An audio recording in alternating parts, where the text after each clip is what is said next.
You can't keep getting away with it! And yet, they can. I mean, listen, usually teams on their third or fourth or seventh, I've lost track, kicker, it costs them at some point.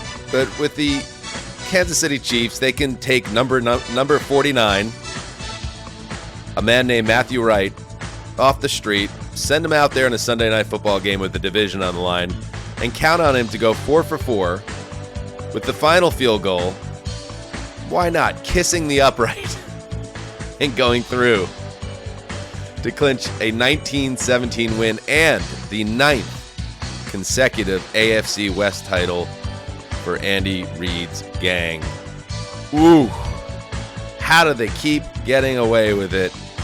Conor Orr. It just makes me long for the Super Bowl when the Lions are beating them like 49-6, and the announcers are like, "We could have seen this coming," and you could. It's just like I don't understand. I watch these games and it's like watching someone walk backwards, and yet they're winning a race, and it doesn't make any sense. They're not that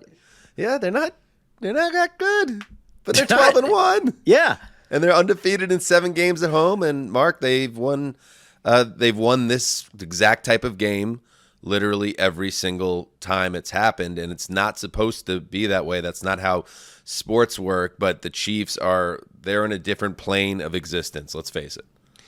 It makes me think when I was getting into sports and I would read and it came through baseball, and like Dan, you'd be surprised, but it was like Roger Angel, and like he would write about teams that were asymmetrical statistically, that were strange. They would do things you wouldn't expect, but they'd win. And like this is a football team that sort of doesn't really work with everything that we think. And like if you go through the stats tonight, like they don't really stand out in any way, and they've not stood out in any way for a month plus, and they keep winning. So then I'm like, is it culture? Is it Andy Reid? Is it Patrick? It's not Patrick Mahomes being great. He's like really there's not. Patrick Mahomes making great plays, and Well, of course he and of does, course, but he's certainly not. But it's not the Patrick Mahomes of 2 years ago where it was like we're seeing things that we've never seen. It's like he does do some of those things, but it's just like they find a way to like believe that they're going to win at the end of these games. And like I can think of 15 teams that lost to over the course of this week that don't feel that way. So here's the play of the game. It's out of the 2-minute warning. And it's Patrick Mahomes facing 3rd and 7. Chargers out of timeouts. And a pass rush gets in Mahomes' face, and this is why he is different. He never panics. He always stays under control. He eludes the rush. He gets an open path, and then he hits Travis Kelce, who's just like, at this point, Travis Kelce's just limping around the field, and then like, well, then that's he didn't even get up. He's like, still he can going to barely score like move. 2 touchdowns in the Super Bowl. So, but I'm right? saying, I mean, Travis Kelce can't really play anymore. He can't move anymore, and yet here he is, needing a cane almost to get back up after he makes the catch, and yet he does make the catch. It's a 9-yard gain, and that essentially ices the Chargers. Now all they have to do is get the field goal from Matthew Wright, and for him to, kiss it off the upright. There is and we talk about it every week, it's a different thing now to kind of get people big mad, and I'm not big mad about it, but I am kind of big fascinated how one team can continue to win every close game. But I'm also, like I said last week, of the same mind as you, Conor. I don't even think they're going to get as far as the Super Bowl because they literally have to be better to get through the AFC playoffs. Like, that's just the way it is. And Mark, I know you're nodding your head, but like, no, I want to hear what Conor has to say, but I'm not coming with some hammer drop, but I want to hear what. Really, we're in this world where like the Chiefs are going to get dropped in the divisional round? I don't think so. We'll see. Well, I mean, so they are technically like the 11th or they are one of the worst 11-1 teams. They came into this game as one of the worst 11-1 teams ever. If you go by DVOA, for example, right? And, that's still, I mean, you're 11-1, so it doesn't really matter. But I don't see in years past, there was always this sort of, upward trajectory. There was this other gear, and I think the kind of lazy and uninteresting Patriots comp that we have for this team constantly, it's like they're always shifting. This team isn't shifting. There's no other gear. It's just this. It's survival ball. It's hang around, and then Mahomes will kind of extend plays and enough where he can, do something. But that's not a championship formula. It's just not. And there's 4 or 5 teams that are just clearly better than them this year. And I think if they're around, that will make all the difference. Okay. So all this really is, to me, is we're exhausted. We don't want to see it. It's people, Conor and I, watching every Chiefs game. And well, seeing, I also watch every Chiefs game. Okay, but I'm just saying, I agree. It's not about exhaustion. It's not. Yeah. It's legitimate. If I was a Chargers fan, I'd be exhausted and angry. But there has to be an acknowledgement, Mark, even from you, that this is not the same Chiefs team of yesteryear. They're vulnerable. They're finding ways, and there's something commendable to it. I so agree with that. I'm just saying to book them into the Super Bowl because, the Chiefs always find a way. If they do it this year, I honestly do. I see it as we've seen voodoo with the Cardinals, Mark, and you, but like this would be voodoo as well. If this Chiefs team, because they really do feel like they're wheezing a little bit at this point, and there's smoke coming up, and if they find their way to New Orleans and they're hoisting Lombardi, I think it's one of the great achievements when you watch this team on a game by game basis. I think it surpasses logic systems. And like when you look at, you're right, Conor, like when you look at certain metrics, it's like, this doesn't make a lot of sense. And I'm not there, so I don't like have the clear answer, but like, I don't know what team we're saying is going to go wipe them out. Like it could be the Bills, sure, but the Bills are vulnerable. The Ravens to me are psychologically one of the most vulnerable, great teams we've dealt with during our run of this show. The Chiefs are I'd say like an 80% their team that is psychologically unvulnerable. And I don't know how it all plays in, but it's like they find a way to get this done. And I'd say the Steelers are a similar team like that. The Chiefs. Well, you just named them. You named 3 right there. Yeah, but I don't think. But I'm saying I think that somehow the Chiefs find a way to take out. I'd be less surprised if we were having a conversation about Lamar Jackson and the Ravens crumbling in January to a lesser Chiefs team. I'd be less surprised if we're having a conversation about the Bills, who we see so much potential in, crumbling to the Chiefs. I'd be less surprised if we're having a conversation about the Steelers crumbling to the Chiefs. Just less surprised. Not that I think that the Chiefs are better, but what is better? Better is like the Chiefs find a way and like all these other teams don't. But you know what? Sure, I'll ride that magic carpet and we'll see where I go. Maybe into the middle of nowhere. But like I'm not like hoisting up their demise yet because they've not shown me any potential for demise. Show it to me first, because these other teams all find a way to lose and the Chiefs do not. How about the Chargers, Conor?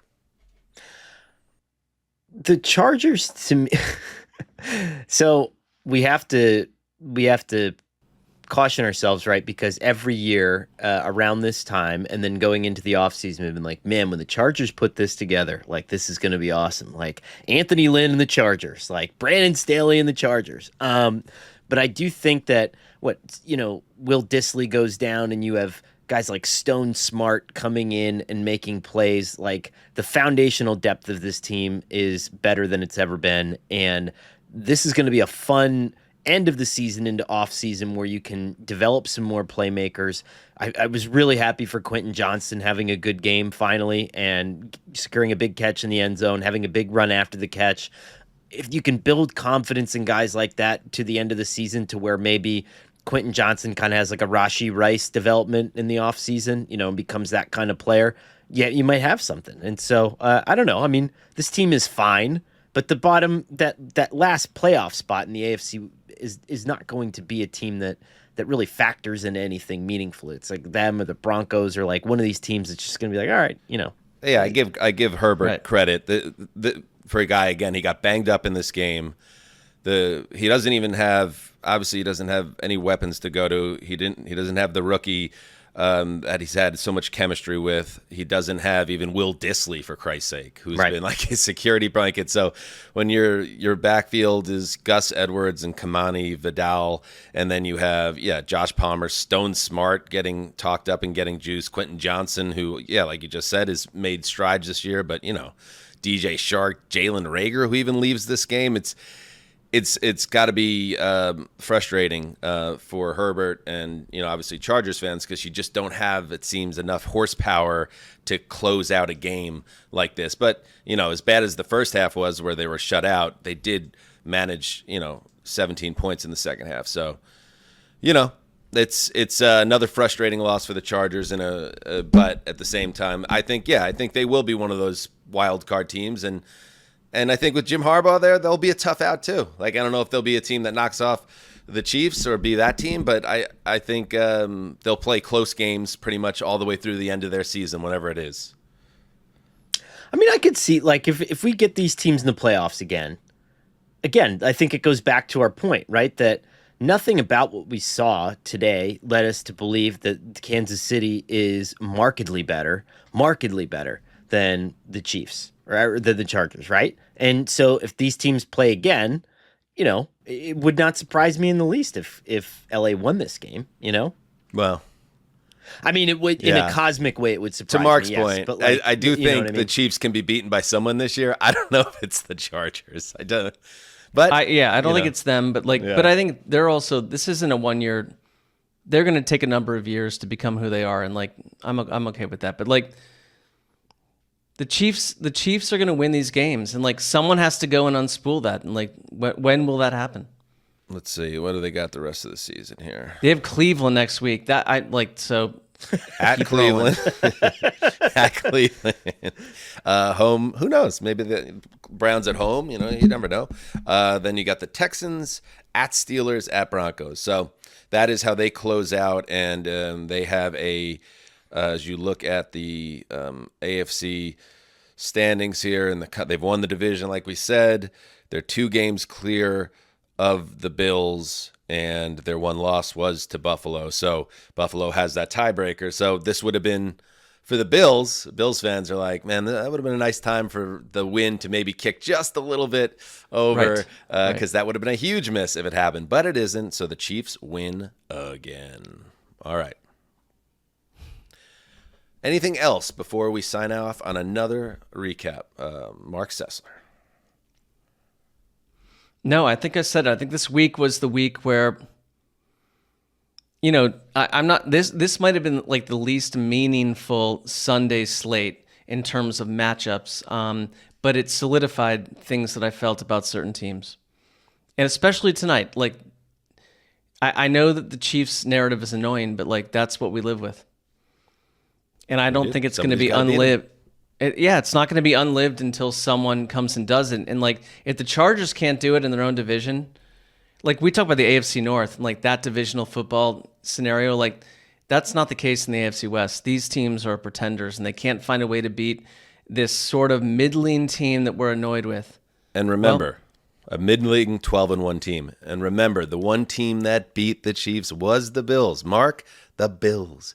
Everyone's got to put their eggs in the Bills basket. And what did the Bills do when they beat the Chiefs? Instead of being scared in that fourth quarter, they had the onions and they went for it, and they were able to take out Kansas City. And that's how you do it. The Chiefs figured some things out in this game, or the Chargers figured some things out in this game, but it was too little, too late. Couldn't get the stop, and so they're just another team on the list of victims. All right, good stuff. Thank you, everybody. We'll be back Monday night with the Monday night recap in a game featuring which players in the NFL, Marc Sessler? We've got the Dallas Cowboys and the Cincinnati Bengals. And the only reason we do, Conor, is because, was it Nickelodeon or someone jumped in and started creating... Fox, wasn't it? Or Fox? Yeah, well, they started creating animated cells, and I get this. For months and months, they had this thing going, so you can't take them out, and so we're stuck with this game. And I'm sure it's going to be just a wonderful experience for For Dan and Conor and Marc and Justin. And everyone else. All right, so make sure you're there for the Monday night recap and then everything else to come. Until then, do what you must. Heed the call.